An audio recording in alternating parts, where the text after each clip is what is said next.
कि भी मेरे घर में श्री सुग्रीव राम जी बनारस से और श्री रूपलाल जी रूप पंजाब से जलंधर से मेरे घर में आए हैं।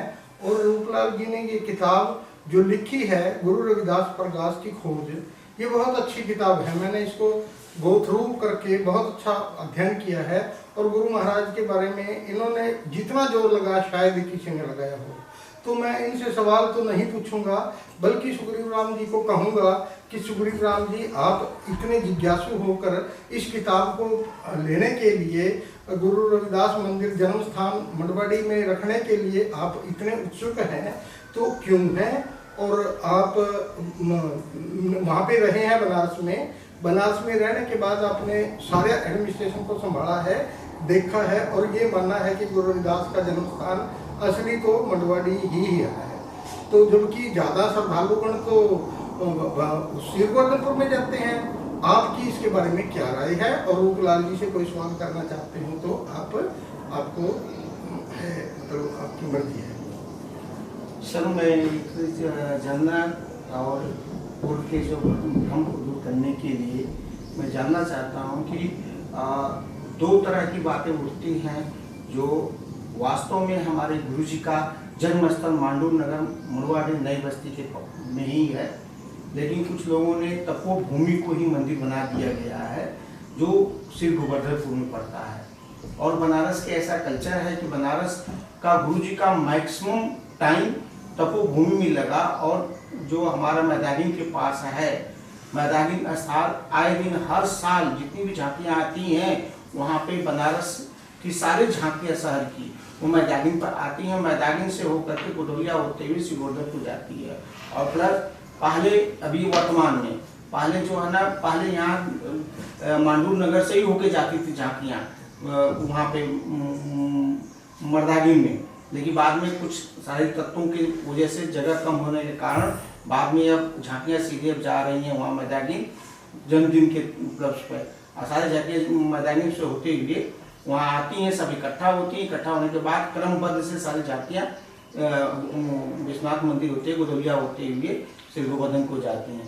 तो इसमें आपका मैं जानना चाहता हूँ कि वास्तव में जन्म स्थल के बारे में कुछ आप प्रकाश डालें संत सुगनी रविदास जी के बारे में। गुरुदास जी के बारे में बहुत देर से विद्वान खोज कर रहे हैं। 1965 से पहले कोई दो राय नहीं थी। सब कहते थे कि गुरु महाराज का जन्म मंडूर में हुआ, यह तरह के पास। तो जब श्रीगोवर्धनपुर में संत सरदास जी महाराज की आशीर्वाद से मंदिर बन गया, तो फिर कुछ विद्वानों ने लिखना आरम्भ किया कि गुरु महाराज का जन्म श्रीगोवर्धनपुर में हुआ। मुझे ऐसा लगता है कि मतलब भाई वो एक बहुत बड़ा डेरा है, उसकी मतलब दुनिया में बहुत बड़ी फॉलोइंग है। जो श्रीगोवर्धनपुर के लोग हैं, सॉरी अपने मंडूर के लोग हैं, वो बहुत गरीब है, वो अपने मंदिर का विस्तार नहीं कर पाए। और जो उसके मुकाबले जो श्रीगोवर्धनपुर मंदिर है वो बहुत विशाल बन गया। अब तो सोने में भर दिया गया है, तो देश विदेश से बहुत दुनिया देखने के लिए आती है, दर्शन के लिए आती है। तो जो पर इतिहास है उसको हम बदल नहीं सकते। जो हमारा पुराना इतिहास है, पुराने ग्रंथ बोलते हैं, जैसे रविदास दीप है वो 1912 में लिखा गया। संत हीरादास जी ने, चक हकीम फगवाड़ा के थे लोग, बहुत बड़े विद्वान थे। उन्होंने 1912 में लिखा कि उसमें दर्ज है कि गुरु महाराज का जो जन्म है वो मंडूर में हुआ। उसके बाद की बहुत सारे लोगों ने, विद्वानों ने लिखा है ऐसा कि उनका जन्म जो है मंडूर में हुआ। जैसे उन्होंने मंडूर जो है वो बनारस के नज़दीक पड़ता है, जो प्राचीन बनारस है जिसको काशी बोलते हैं, वो उसकी परिक्रमा के बाहर नज़दीक मंडूर ही पड़ता है। तो जो दूसरा है अपने यूनिवर्सिटी है वो दूर पड़ जाती है, श्रीगोवर्धनपुर दूर पड़ता है। तो जो गुरु महाराज अपनी बाणी में लेते हैं, जात कुट बांडला टोट बाता नित बनारस आस पासा, इस तो बड़ी एग्जाम्पल को हो नहीं सकती कि मेरी जी जात आ बरादरी आ वो बनारस से आस पास ही रहती है, क्योंकि जो बड़े हुए डंगर टोदी आ वो मतलब उन्होंने हड वगैरह उन्होंने निज़ाम दिया बनारस के आस पास। तो बनारस शहर तो होगा उसको जो डंगर भी मरते हुए उठाने के लिए एक महला था जो मजदूर था, वो ये लोग काम किया करते थे। तो इसलिए जो प्राचीन ग्रंथ हैं 1980 के पहले के जितनी बुक्स हैं, कहीं भी कुछ नहीं लिखा हुआ, सबने यही लिखा कि उनका जन्म मंडूर में हुआ। और मैंने जब खोज शुरू की इस पर, मैं काम तो इस पर कर रहा था 1980 से कर रहा था, पर लेकिन इसको कंप्लीट करने में बहुत समय लग गया, लगभग 30 वर्ष से लग गए।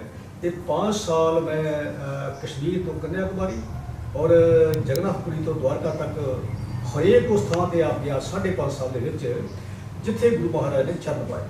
और सारे स्टेटों के जिन्ने डेरे अरदास महाराज जुड़े हुए विद्वान लाइब्रेरियां यूनिवर्सिटियां, मैं बहुत सारे थावां पर जाके गलबात की, लिटरेचर में पढ़िया, किताबां देखियां, तो मैं अपनी सर्च के इस विषय के सिटे पर पहुंचा कि गुरु महाराज का जन्म वो मंडूर में ही होया सी। इसके अलावा मैं 2-4 और उदाहरण और साक्ष्य प्रस्तुत करना चाहूँगा कि नंबर 1 पर तो वहाँ धमोदाई माता का निवास स्थान है और उसके परिवार के अब 25 घर बन गए हैं, वो एक सबूत है। दूसरा, वहाँ गुरु महाराज के जन्म के सामने ही डी बाबा का, जिसको वहाँ के नगर रक्षक के तौर पर मान्यता दी जाती है कि भाई ये डी बाबा जो हैं गुरु के।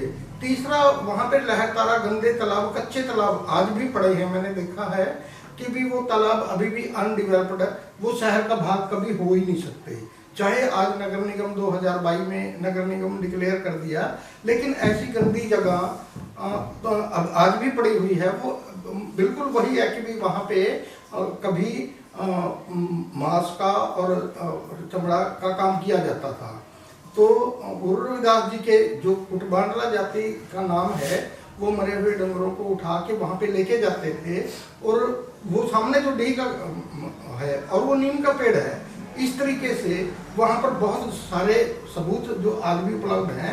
ऐसा कोई सबूत बनारस में अन्य स्थान पर नहीं है।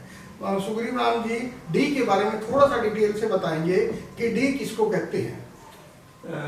गुरु जी, डी का जो मेन डी का शब्दावली है, डी वही आदमी है जो पहला वो उस स्थान पर लोगों को संरक्षण दिया, और पहला व्यक्ति वही है जो स्थान को पूरे सुरक्षित रखते हुए वहाँ की मान्यता दी, उसी को डी किया जाता है। और डी हमारे संत रविदास जी वहीं पे बैठते थे, और पहला पर्सन वही है डी। उसके बाद जो ना धीरू शिकारी, जो ना हिरनी की बात जो आती है, हिरनी को मारने के लिए धीरू शिकारी आया, और धीरू शिकारी को पहला शिष्य उन्होंने बनाया, और वो पदवी उनको दिया कि अब यहाँ का रक्षक तुम बनो रहोगे, मैं आपको रक्षक यहाँ का घोषित करता हूँ सिंधिया का। इस तरीके से गुरु महाराज ने अपनी पावर डेलीगेट की है। गुरु महाराज ने डी को, धीरू शिकारी को अपना रिप्रेजेंटेटिव माना है। और मुझे एक चीज और मैं बताना चाहता हूँ कि जो हमारा बनारसी का काशी का क्षेत्र हुआ करता था, वह वर्मा और 80 के बीच का क्षेत्र को ही हम बनारसी बोलते हैं।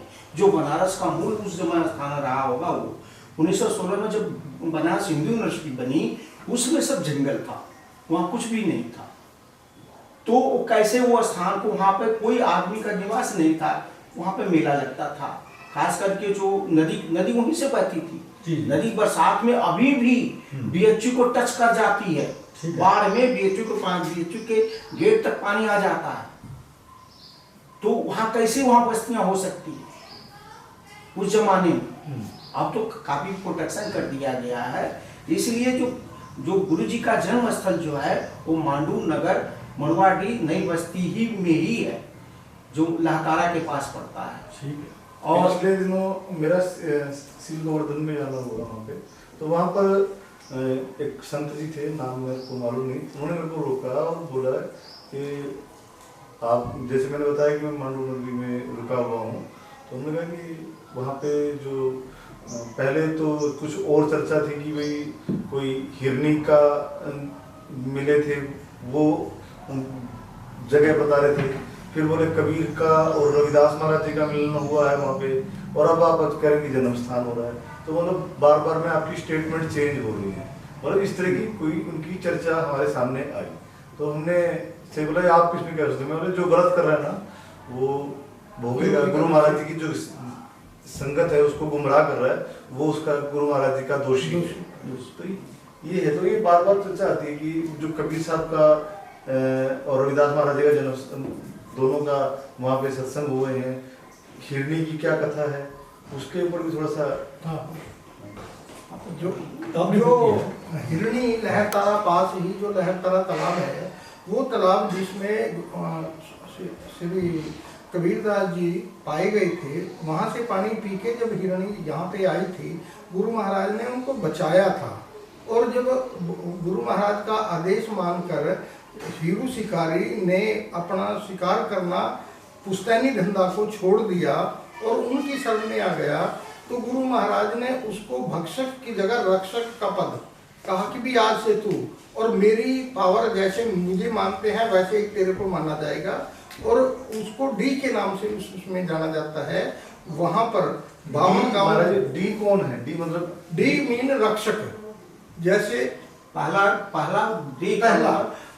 जो वहाँ के एरिया को बचाने वाला और उसको संरक्षण देने वाला आदमी को डी कहा जाता है। वहाँ पे हरिदास भी लिखा हुआ है। हाँ, उसका नाम हरिदास था। हरिदास डी शिकारी को गुरु महाराज ने अपनी पावर भी जितना मेरा नाम होएगा इतना ही तेरा नाम होएगा।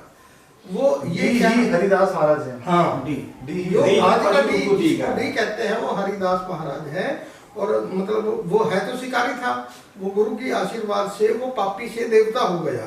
आज उसकी इतनी इज्जत है, उस नगर का रक्षक बन गया। नगर रक्षक बना, हिरणी का भक्षक ना छोड़ के उसको नगर का रक्षक हो गया। आज उसकी इतनी इज्जत है कि भी उसको सर्व समाज के लोग, उसको चारों वर्णों के लोग उसको आके नतमस्तक होते हैं, अपने बच्चों की दुआ मांगते हैं, अपनी शादी का वहाँ पे त्योहार मनाते हैं। और दिवाली से अगले 15 दिन के बाद जो पूर्णमासी होती है वहाँ पे विशाल मेला लगता है। तो वो एक वर्ग विशेष का रक्षक ना होके पूर्णतया उसका सारी मड़वाड़ी का मालिक हो गया है।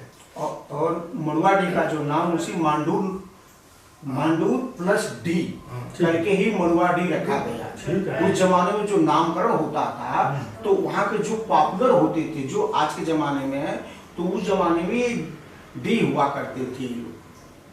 हमारे संत सूरमणि जी और प्लस रविदास जी और प्लस हीरू शिकारी, ये सारे लोगों का एक वो बन गया था, तो उसी को डी कहा गया। और डी प्लस मांडूर प्लस डी को ही मड़वाड़ी रखा। ठीक है। मांडू नगर डी के नाम से मड़वाड़ी।